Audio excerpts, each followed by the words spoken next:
Hi everyone, it's Michael from the Reid-Lifestylin. Today, I don't know about you, but I am sick of seeing the snow and the ice and all of that. And I want to get into spring, summer flower mode. So a few months back, I ordered some seeds that I'm very excited about because they're unique. And I'm tired of going to garden centers and seeing the same old thing, and I want something that's unique to my landscape. So I went to Heirloom Seeds, Baker Creek Heirloom Seeds to be exact. One thing that I'm going to start with is the Coleus Pinto Mix.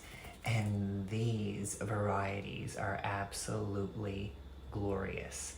Now, these are great if you have areas in full sun. I had one of my Coleuses grow last year in full sun. It did great. It exploded with growth. It was huge from a tiny 6-inch plant. These are also things that grow great if you have dappled light or shade. And I just really love that dark purple with the bright, all of that together is going to be spectacular, and that's what I have here. Intense splashes of rainbow colors paint a gorgeous picture in the garden. Old-fashioned plants perfectly for shady spots. It's also great for containers and borders. The heart-shaped leaves come in many bright colors, evoking a spirit of Victorian gardens. And it looks great. And all the information on this, about the seeds and how to plant them and when to plant them is all on the seed packet. So in terms of when they sprout, the ideal temperature, the seed depth, the plant spacing, frost hardy, this one obviously isn't, minimum full sun. And none of the ones I'm going to be talking about are, there's one that will be frost hardy, but the rest are not, and they're annual type plants. So the Pinto Mix is one I'm waiting for sure. The next thing that I'm really excited about is Ticane Ruby Buckwheat. Again, this is a ruby red flowering superfood from Japan. It looks beautiful. I'm not growing it for the wheat, I'm growing it for the flower. It's spectacular. A lot of people also grow this if they want to use it, nourish their soil. It's really popular for that as well. And once you get the buds forming and the flowers, that's when you would basically break it down and rake it into your soil, if you're only using it for the benefits of soil enrichment. If you're looking for the actual flower or the wheat, you let it grow to maturity. Fun fact, who studied bees who pollinated the buckwheat, their honey was 100 times more rich in antioxidants than those that did not. So really beautiful, really healthy, lots of uses if you're interested. You can also do it as a cover crop, which is what I'm going to use it as. I think it would be beautiful to see a large area of these beautiful ruby red flowers and bright green foliage. It doesn't show here, but the foliage is like a lime green color. It's very stunning. So yeah, so if you're looking for germination, so a 5 to 12 days, 30 to 40 days, you're going to see it flower, and then 70 to 80 odd days is when you're going to see the wheat form. So you can also do these in succession. So if you want to start a crop, wait a few weeks, start another crop, so that way you're always going to have flowers in your garden with these beautiful ruby red colors. So that's really exciting. A lot of times the website doesn't give a lot of information on should you sow it outdoors, indoors, what have you, but all the information I see about this variety is that you should be sowing it outdoors. It doesn't do well indoors when you're growing them and then to transplant them. It does best when you do it outdoors directly. So after the last frost, start planting your buckwheat. On to the next one. So the next one are zinnias, and I haven't grown zinnias yet, but I'm really excited to. I want to add more, tropical colors this year to my landscape. And zinnias are a great way to do that with this full, beautiful flower. I have two varieties here. I have this one, which is Zinnia Eldorado, and I have Zinnia Meteor. Now, beautiful. Again, both are annuals. It also says it also doesn't give like how tall they grow. So that's one thing I'm annoyed with is it tells me seed spacing and all this, but it doesn't tell me how tall the plants grow. Back to the buckwheat, this grows 30 to 50 inches in height, but I had to go find that in other sources.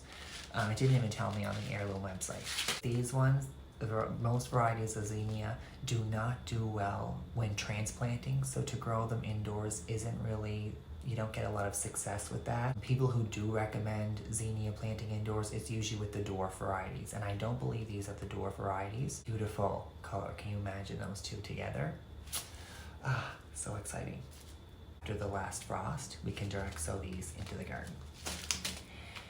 One of the things that I was really annoyed with this past Halloween season and for Thanksgiving and fall harvests and those kinds of things was I couldn't really find the pumpkins I wanted. Again, I wanted something different, and everything here was the typical orange pumpkin or white round pumpkin, and I wanted something with more texture that was different.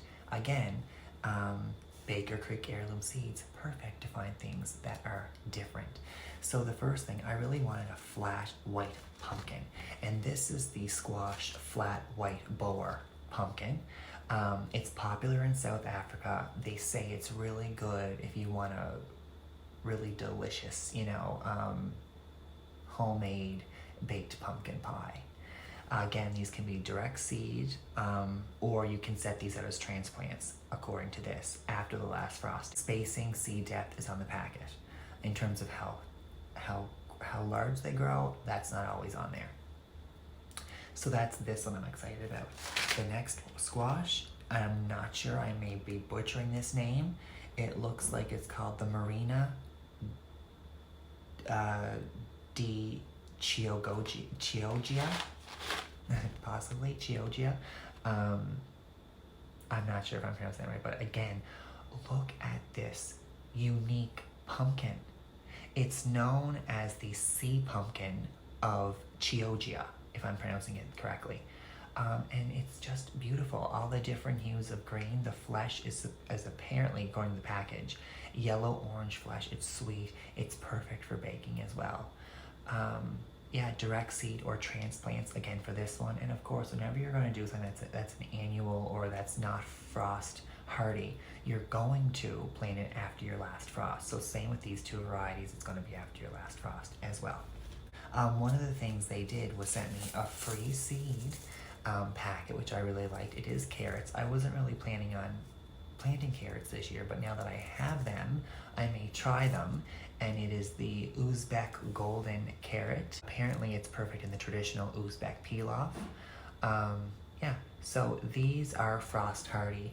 So you can start these from indoors, or you can just direct sow in your raised beds or your, hills, wherever you plan on growing your vegetables. So full sun, it's best to start them in cooler weather. But again, it doesn't really say, when they should be started. Let me just see if I can see here.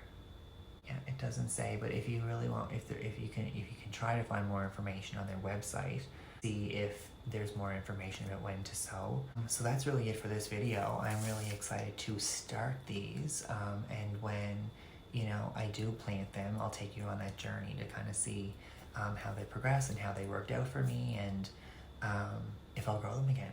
So I hope you guys enjoy this video. If you like this content, or if you would like to suggest anything, please leave it in the comments, and remember to subscribe and like this video. Subscribe to the Bougie Lifestyler. I did change my name of the channel because I feel like I have more to offer than just gardening, and there's a whole bunch of things in my life that I want to put out there. So I look forward to that, and I'll see you guys in the next video. Bye. Hi everyone. Forgot about one last seed packet. I knew I was missing one, but I couldn't think of it, and I found it. It is this beauty. Amaranth Hopi Red Dye. These grow 6 feet high, so if you have an area near a fence or an area that's bare, or you want a little bit of privacy, 6 feet high, and they should be planted, seeds 12 inches apart. During the last frost, you can direct sow them, surface sow them to get these beautiful 6 feet tall purple pink amaranths. So exciting. Bye. See you in the next one.